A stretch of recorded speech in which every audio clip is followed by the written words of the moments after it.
Assalamualaikum warahmatullahi wabarakatuh. Perkenalkan, nama saya Anggit Hairani Laras dengan NIM C011241027 dari kelompok 22 BSLT 2 tahun 2025.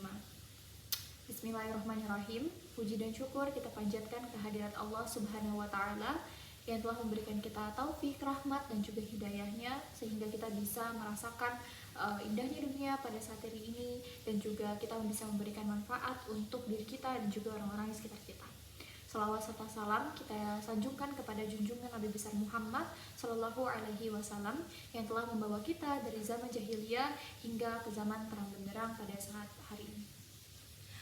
Pada kesempatan kali ini saya akan memberikan kultum atau membawakan kultum yang bertemakan mengenai pemimpin, kepemimpinan, juga kaitannya dengan penggunaan teknologi yang masif pada saat ini. Kata perubahan, mungkin ya, kalimat perubahan itu merupakan kalimat yang mungkin niscaya akan terjadi dalam kehidupan kita. Mengapa? Karena kita sebagai manusia itu pastinya akan selalu membutuhkan dan selalu terdapat kebutuhan-kebutuhan yang harus dipenuhkan. Dan sebagai ikhtiar, sebagai usaha kita, sebagai seorang manusia, sebagai seorang umat beragama, kita diajarkan untuk terus berusaha, berikhtiar untuk memenuhi kebutuhan-kebutuhan tersebut, dan salah satunya adalah bagaimana kita melakukan perubahan-perubahan dalam teknologi.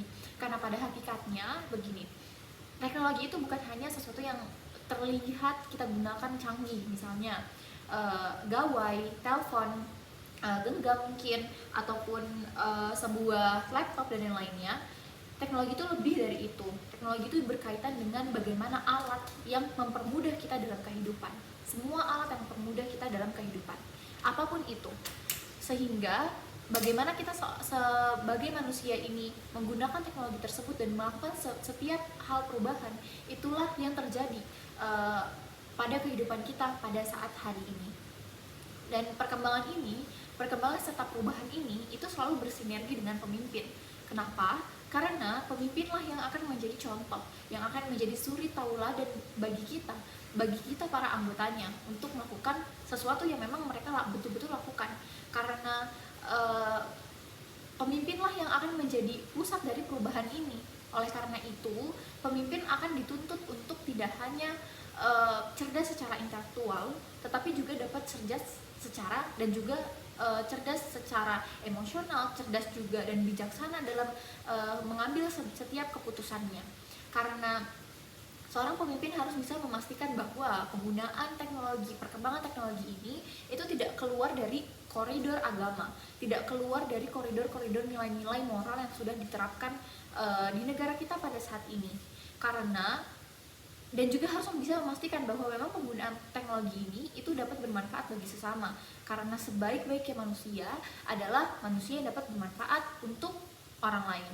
Sehingga penggunaan teknologi ini harus ditekankan sekali, dapat menimbulkan maslahat bersama, bukan malah sebaliknya menimbulkan mudarat.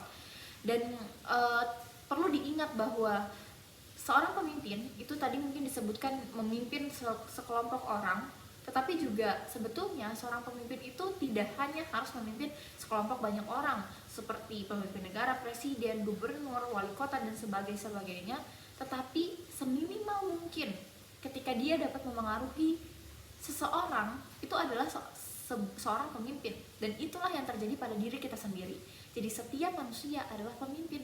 Kenapa? Karena dalam hadis riwayat Bukhari dan Muslim disebutkan bahwa setiap kalian adalah pemimpin dan setiap kalian akan dimintai pertanggungjawaban atas kepemimpinannya. Artinya minimal mungkin kita akan diberikan, kita akan ditanyakan, kita akan dimintai pertanggungjawaban atas setiap keputusan-keputusan yang kita lakukan, terutama dalam peradaban, dalam perubahan-perubahan teknologi yang telah terjadi hingga pada saat ini.